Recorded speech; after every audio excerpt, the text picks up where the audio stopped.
Welcome to The Explainer. Today, we're jumping head first into the frozen Arctic to break down the first chapter of the raid on Old Amersham. It's a story that kicks off with a stranger in a very strange land, in a situation that is about to go from really bad to a whole lot worse. And really, this one line from a pretty cynical reindeer, it says it all, doesn't it? Our main character is literally thousands of miles from anything he knows, in a world that is completely hostile to him. This isn't just your typical fish out of water story. No, this is a sun bear on ice, and that is a major problem for everyone involved. So right from the get-go, his situation is, well, it's dire. We meet him when he's already hurt from a pretty bad fall. He's totally vulnerable, has to rely on strangers. But as we're about to find out, his problems are only just beginning. Because this was no accident. He's being hunted. Okay, so our first section, a stranger in a strange land. This part is all about feeling lost, disoriented, and just trying to survive. We get introduced to our out-of-place bear, his tiny but very loyal friend, and the fall that really sets this whole crazy plot in motion. To really get what's at stake here, you've got to picture this place, Svalbard. We're not just talking cold. This is a world deep inside the Arctic Circle, plunged into permanent winter darkness. It's incredibly isolated.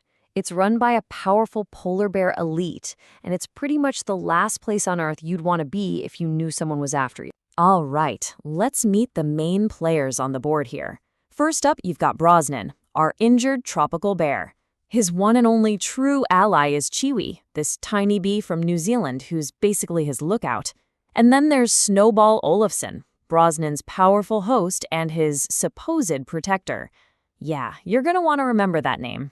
And this brings us to part 2, an attack, not an accident. This is the moment where everything, and I mean everything, changes. What looked like a simple, unfortunate accident gets completely turned on its head by a warning from Brosnan's only real friend. So Chiwi, who had, quote, a ringside view of the whole thing, delivers this absolutely chilling piece of news. Brosnan's fall? It wasn't some random slip after a bar fight.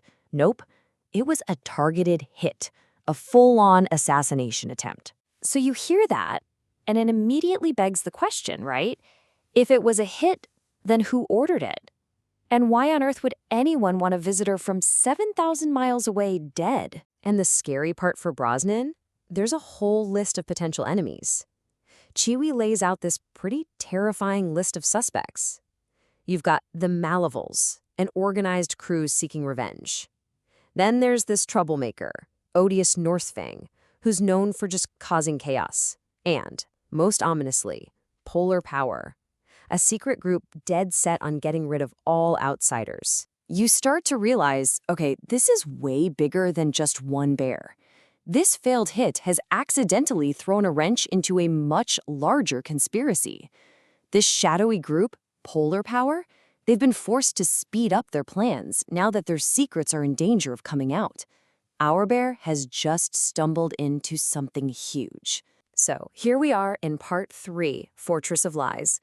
Just as the danger is ramping up, Brosnan gets taken to what should be the safest place in the entire Arctic, his host's home. But this just raises a new, chilling question. Is this place a sanctuary, or is it a cage? And you know, for a second there, you think, okay, maybe things are going to be all right. The doctor gives him this reassuring diagnosis. No fracture, you were lucky, you'll be fine.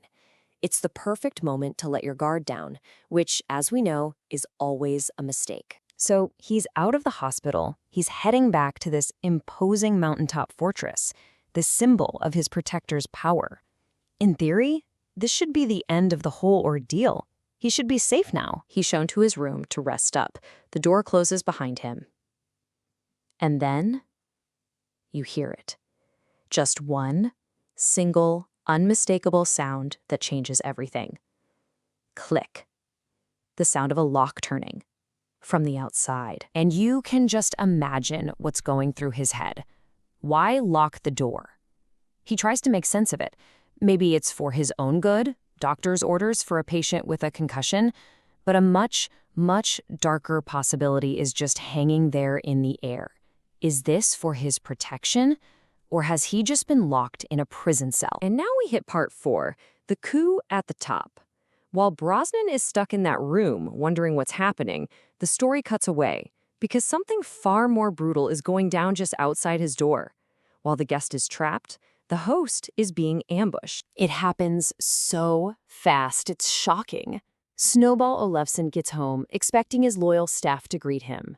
Instead, he gets hit from behind. A brutal fight breaks out, and the mighty bear is fighting off 9 of his own staff. It's a testament to his power that he actually starts fighting them off, roaring in defiance.